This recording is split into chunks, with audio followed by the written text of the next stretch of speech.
Welcome to chapter 11. Today we're going to be talking about the second P of marketing, which is pricing, and in our case is global pricing.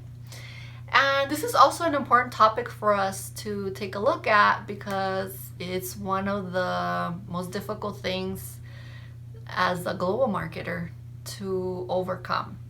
Now, you can standardize the product, you can standardize the promotion, you can standardize the distribution, but pricing is very complicated when it comes to global marketing. So we're going to be taking a look at that and look at the complicated issues that arise from pricing a product or a service that is going to be offered in another country.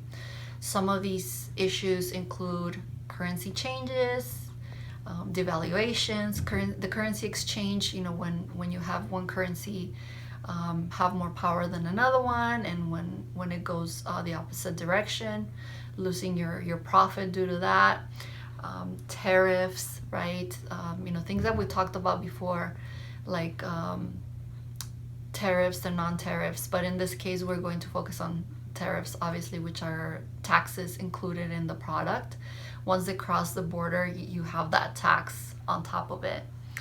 And other issues like shipping and transportation costs, additional profit, and things like that make it a lot more complicated for us to take a look at changing the price. So we're going to start with two topics today. The first one is going to be how we basically price products and their implications in global marketing. And then we're going to talk about specifically transfer pricing, and that's when you transfer products and parts from one subsidiary to another one within the same company. So let's start with the first one, which is the way you price basically. And in the domestic market as well as in global markets, it's we have the basic principles, which are number one, cost plus pricing. And a lot of companies do that here in the US. And what that means is that you take a look at the cost for your product and then you add an additional percentage to that cost plus. Very basic, easiest way to do it, right? Especially for younger companies that are not very familiar with their markets. And that's what really happens when we go to other countries. So for a global marketer, you try not to use that as much because you want to know your markets as much as possible. So you usually add that percentage when you're not very sure if people are going to like your product or you don't know very much about your target. So that's cost plus. The second one is experience curve pricing. And that is due to the fact that when we manufacture products, the more our labor learns how to do them in a more efficient way, the lower the costs you have. And so the more products you can create at a faster pace, and the more you lower your production costs. So learn by doing. That's what it really means, is that the more we learn how to create that product, the lower our costs are. Therefore, we can transfer those lower prices to our customers. And usually when we have countries that are underdeveloped and they go into more mature markets, that's usually what kind of pricing they use is experience curve pricing. So that's two. The third one is perceived value pricing. And what that means is that products are priced on a basic scale, just like if you price a normal product, and then in addition you add a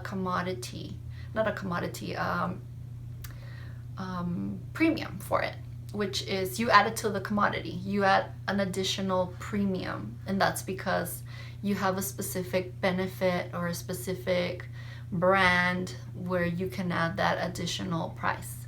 So this type of pricing is also used around the world, whether you're domestic pricing or pricing in other countries. You can also use that.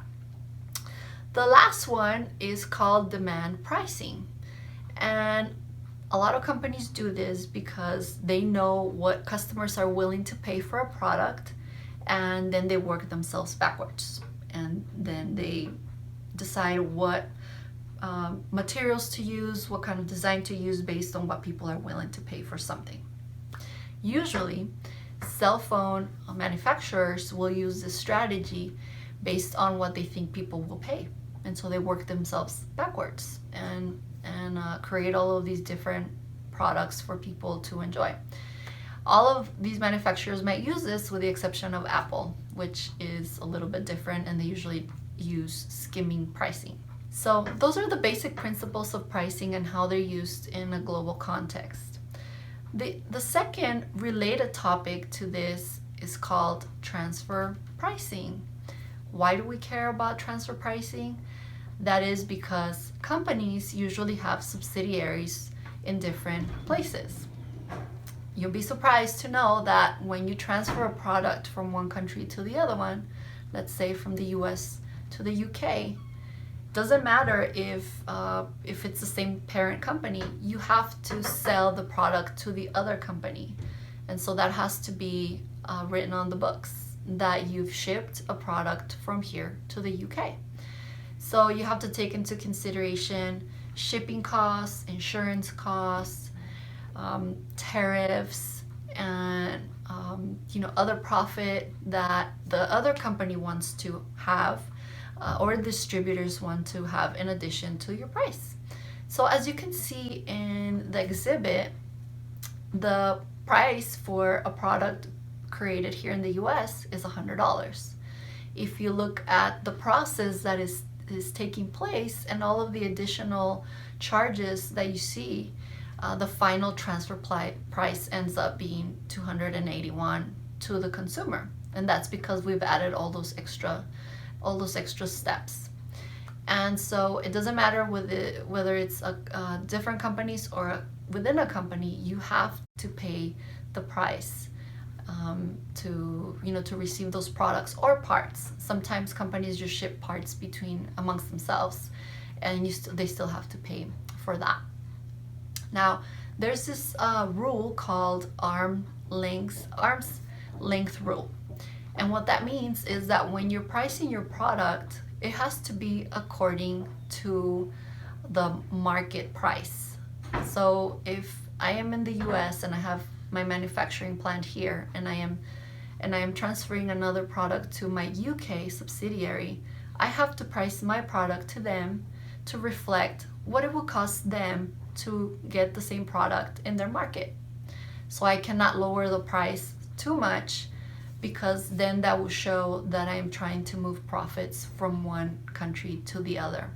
And a lot of companies actually are blamed for these types of practices in which they are avoiding the payment of taxes in one country, so they shift all of their profits to another subsidiary so that they have a lower tax bracket there.